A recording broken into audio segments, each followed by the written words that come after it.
So ಇದ್ರ ನಡುವೆ ಇನ್ನೊಂದು ವಿಚಾರ ಕೇಳಲೇಬೇಕು, ಯಾಕೆಂತಂದರೆ ನೀವು ದರ್ಶನ್ ಅವ್ರ ಸಾಕಷ್ಟು ಒಡನಾಟ ಇಟ್ಕೊಂಡಿದ್ದೀರಾ. ನೀವಿರೋ ಟೈಮಲ್ಲಿ ಏನಾದರೂ ದರ್ಶನ್ ಅವರು ಪವಿತ್ರ ಗೌಡ ಜೊತೆ ಒಡನಾಟ ಇತ್ತ? ನೀವು ನೋಡ್ದಂಗೆ ಯಾವ ಥರ ಇತ್ತು? ಸರ್ ಬೇಕಿತ್ತಾ ಒಡನಾಟ? ಬೇಕಿತ್ತಾ? ಯಾಕೆಂದರೆ ಮನೆಯಲ್ಲಿ ಒಂದು ಒಳ್ಳೆ ಸಂಸಾರ, ಹೆಂಡತಿ, ಮಗ, ತಾಯಿ, ತಮ್ಮ ಎಲ್ಲ ಇದ್ರು. ದರ್ಶನ್ ಅವರಿಗೆ ಅವ್ರ ಪವಿತ್ರ ಗೌಡ ಅವರ ಒಂದು ಸಂಪರ್ಕ ಸಂಬಂಧ ಬೇಕಿತ್ತ ಅಂತ?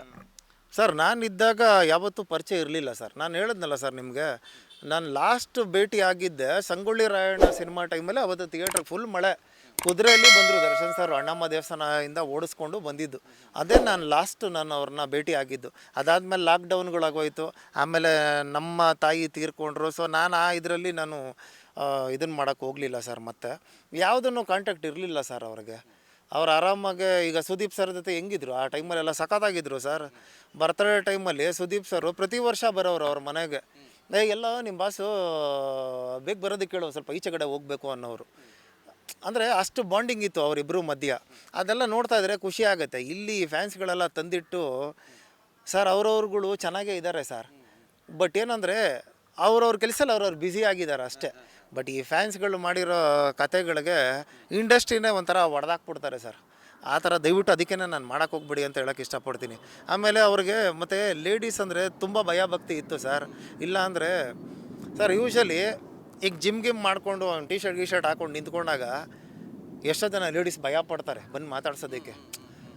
ಅಂಥದ್ರಲ್ಲಿ ಅವರಿರೋ ಆ ಘಟ್ಟಕ್ಕೆ, ಆ ಸೈಜ್ಗೆ ಯಾವ ಹುಡುಗಿ ಕೂಡ ಬರ್ತಾ ಇರಲಿಲ್ಲ. ಬಂದ್ರೂ ಹಣ ಅಂದ್ಬಿಟ್ಟು ಹಿಂಗೆ ವಿಶ್ ಮಾಡ್ಕೊಂಡು ಹೋಗ್ಬಿಡೋರು. ನಾನು ಯಾವತ್ತೂ ನೋಡಿಲ್ಲ ಸರ್ ಅವ್ರನ್ನ. ನಾನು ನೋಡಿದ್ದಿದ್ರೆ 100% ಹೇಳ್ಬಿಡ್ತಾ ಇದ್ದೆ. ಯಾಕಂದರೆ ನಾನು ತುಂಬ ಒಡನಾಟ ಇಟ್ಕೊಂಡಿದ್ದೆ ಅವ್ರಿಗೆ. ಮತ್ತು ಪ್ರತಿದಿನ ಅವ್ರ ಮನೆ ಹತ್ರ ಹೋಗ್ತಾ ಇದ್ದೆ ನಾನು. ಜಿಮ್ ಕೆಲಸ ಮುಗೀತಾ ಇದ್ದಂಗೆ ಮನೆಗೆ ಬಂದು ಟಿಫನ್ ಮಾಡ್ಕೊಂಡು ಸ್ನಾನ ಮಾಡ್ಕೊಂಡು ಫೋನ್ ಮಾಡಿದ್ರೆ, ಅಣ್ಣ ಎಲ್ಲಿದ್ದೀರಾ ಅಂದರೆ, ಇಲ್ಲ ಕಣ ಈ ಜಾಗದಲ್ಲಿ ಶೂಟಿಂಗ್ ಇದ್ದೀನಿ ಅಂದರೆ ಇನ್ನು ಶೂಟಿಂಗಲ್ಲೇ ಇರ್ತಾಯಿದ್ದೆ ನಾನು. 4:30ವರೆವರೆಗೂ ಇರ್ತಿದ್ದೆ. ಆಮೇಲೆ ಮತ್ತೆ ಬಂದು ಜಿಮ್ ಓಪನ್ ಮಾಡ್ತಾಯಿದ್ದೆ ನಾನು. ಆ ಥರ ಇದ್ದಿದ್ದು ಜೊತೆಗೆ ಸರ್.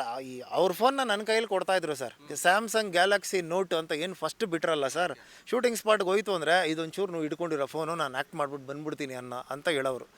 ಆ ಮಟ್ಟಕ್ಕೆ ಕ್ಲೋಸ್ ಆಗಿದ್ದೆ ನಾನು. ಸೊ ಆ ರೀತಿ ಯಾವುದೂ ಇರಲಿಲ್ಲ ಸರ್.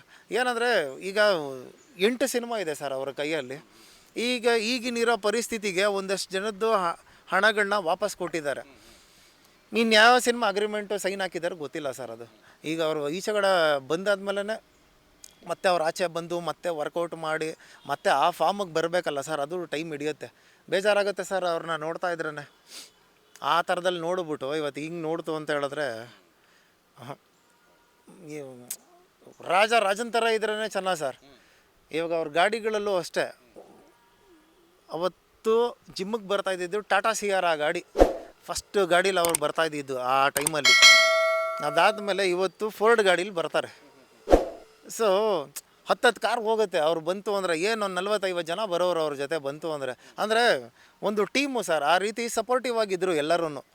ಇವತ್ತು ಎಲ್ಲರೂ ಇನ್ನೊಂದೇನಾದ್ರೆ ಕೆಳಗಡೆ ಬಿದ್ದಾಗ ಆಳ್ಗೊಂಡು ಕಲ್ಲು ಅಂತಾರಲ್ಲ, ಆ ರೀತಿ ಯಾರೋ ಇನ್ನೊಂದೇನಾದ್ರೆ ಅವ್ರ ಪರವಾಗಿ ಮಾತಾಡೋದಕ್ಕೆ ಅಂದರೆ ಯಾಕೆ ಗುರು ಅವರು ತಪ್ಪು ಮಾಡಿರ್ತಾರೋ ಏನು ಕತೆನ ನಮ್ಗೆ ಯಾಕೆ ಅಂತ ಬರಲ್ಲ ಈಗ.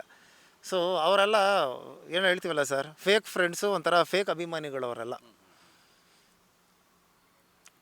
ಸೊ ಆ ರೀತಿ ದರ್ಶನ್ ಅವ್ರನ್ನ ನಾವು ನೋಡ್ಕೊಂಬಂದು ಈ ಥರ ಪರಿಸ್ಥಿತಿಲಿ ನೋಡೋಕ್ಕಾಗಲ್ಲ ಸರ್, ಬೇಜಾರಾಗ್ಬಿಡುತ್ತೆ. ಲೇಟೆಸ್ಟ್ ಹಾಗೂ ಇಂಟ್ರೆಸ್ಟಿಂಗ್ ಸುದ್ದಿಗಳಿಗಾಗಿ ಬಾಸ್ ಟಿವಿ ಕನ್ನಡ ಚಾನೆಲ್ನ ಸಬ್ಸ್ಕ್ರೈಬ್ ಮಾಡಿ. ಹಾಗೆಯೇ ಬೆಲ್ ಐಕಾನ್ ಪ್ರೆಸ್ ಮಾಡಿ. ಇದರ ಜೊತೆಗೆ ಫೇಸ್ಬುಕ್, ಇನ್ಸ್ಟಾಗ್ರಾಮ್, ಎಕ್ಸ್ನಲ್ಲೂ ಮಿಸ್ ಮಾಡದೆ ಫಾಲೋ ಮಾಡಿ.